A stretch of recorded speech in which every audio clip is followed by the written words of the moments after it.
Is there a specific genre of food or dessert you like to bake or cook? Be specific. What type of baking do you hate? My favorite things to bake are pies, especially fruit pies. Apple pie, peach pie, lemon pie, key lime pie, and then other than fruit pies, pecan pie, chocolate pie, coconut pie.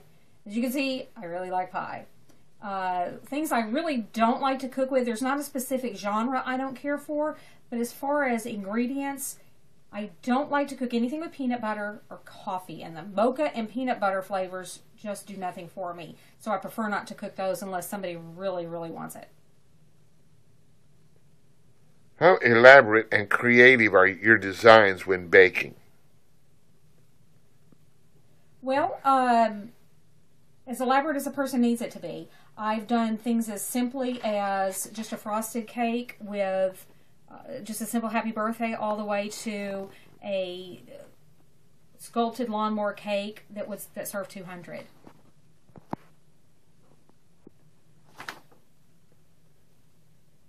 Tell us any interesting details about yourself or anything that make you stand out. Wacky jobs, hobbies, interests, talents, awards, etc. Well, I have done many things. I've only done 2 or 3 jobs as an adult as far as a career is concerned. As I said, I worked at Shoney's and a nursing home. But since 1989, I've been a travel agent. I've had the good fortune to work for 3 of the largest travel agencies in the country. I started with American Express, moved on to Omega World Travel, back to American Express, and now I've been with BCD Travel for the last 10 years. I'm happy to say that at each of the 3 companies, I have won a major award for the job that I do at each one. And the company has been very good to me as far as awarding me these things for my work. I lived on a farm when I was in high school, moved from Orlando, Florida to a little bitty town in northwest Tennessee. Talk about culture shock. It was crazy. I don't like living out in the country. I've hauled hay. I've worked in gardens. I have cleaned out pig feeders. I've milked cows. I have castrated pigs. Crazy stuff. Things that, because I've done those things, I can do anything. I know if I can clean out a pig feeder in the middle of winter, there is not anything that I can't do. And I sing in the choir at church. And what makes it wacky is that I'm not in the choir for the music. I'm not a huge music fan. I'm in the choir for fellowship. My husband, a lot of times, is also in the choir, but I do enjoy that. I am in a couple of groups at church. My husband and I teach a Sunday school class for single adults. I have played softball. I have, again, got autographs. We collect sports memorabilia. I've done all kinds of things. Where do you get your recipes? Family, friends, cookbooks, TV, etc.? How do you put your own personal twist on a recipe? I have family recipes. I have recipes I've gotten from friends, cookbooks, magazines, TV. I love to read cookbooks. There are a lot of recipes I haven't ever made, but I love to read cookbooks. I sometimes will take 2 or 3 recipes, see things I like about them, and combine them to make my own. I like to look and see what's in the cabinet and throw something together, a casserole or a soup. I love to make soups, and it's fun to see what you can pull out of the refrigerator or freezer in the cabinet to make a really good soup. A lot of times they never get made more than once because I didn't measure what I did, and I wish I had, because some of them were really, really good. How would you rate your skill level? Beginner, average, expert? When it comes to baking boxed or from scratch, decorating, traditional buttercream and fondant techniques, pastries, desserts. I would say that I'm between average and expert on the actual baking part. I can bake from scratch, and I actually have had clients that would prefer a boxed cake. They just think they're a lot more moist than homemade cakes that they've had. I tell them that my homemade is good, but I don't argue with them. If that's what they want, then that's what I give them. I always make homemade frosting, though. I make the homemade chocolate and the buttercream. I would say I'm not huge on pastries. I've not done a lot of pastry work, so I would say I'm a beginner on that.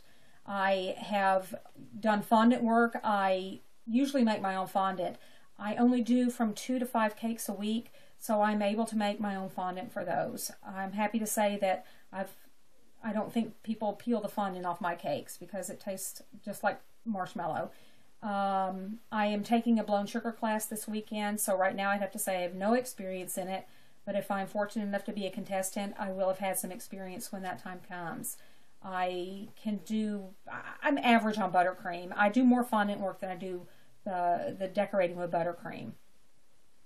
How would you rate your decorating skills when under time constraints? I get it done quickly, not a problem. Yep, I get it done quickly, not a problem. Are you usually happy with the end result? Well, I would say that I'm getting happier with each one that I do. I always see something on a cake that I know next time I will do better. My clients are happy. I tend to see those things that I feel I could have done better, but they're so pleased with them because, most people, it's nothing that they'll ever attempt. So, again, I'm happy with my work, but always know that there is something I can do better. What, in your opinion, makes a great cake baker, decorator, from skills to creativity? Describe in detail, and what makes someone a bad baker or decorator? Describe. You can't teach necessarily creativity. I think that people are born with creativity. You can teach people skills. A great cake decorator will not only have the skill, but will also have the creativity. People that have some art background, I think, make really great decorators. People that make great bakers are those that want to take the time to do the recipe correctly. Yes, you can make your own recipe, you can do your own thing, but baking is a science, unlike just cooking dinner, where you can just throw things together. With baking, you do have to usually be a little bit precise. But a great cake decorator will be creative as well as have the skill and taken the time to learn what they do. They'll improve themselves. They won't be happy with second best. I think a bad cake decorator is one that doesn't listen to the client. If you don't make the client happy, then you're not a great decorator. How do you think you'll handle quick-fire baker challenges and working in a group of bigger challenges? I believe that I will be able to handle either one. I have been tasked many times at work to get things done in a certain amount of time, and I get it done. I've worked on site with groups. There was one time that there was a group that they thought a hurricane was going to hit the island, and within 48 hours I had to have 600 people off of an island, and I got it done. I can work with a group. I work in an office with over 50 people, and we have to come together every day to make sure that the job gets done. What do you think will be your strengths and weaknesses? My strengths are that I will work until the job is done. I can work with all types of people. I don't necessarily have to like a person, but as long as we can agree to disagree, I can work with them.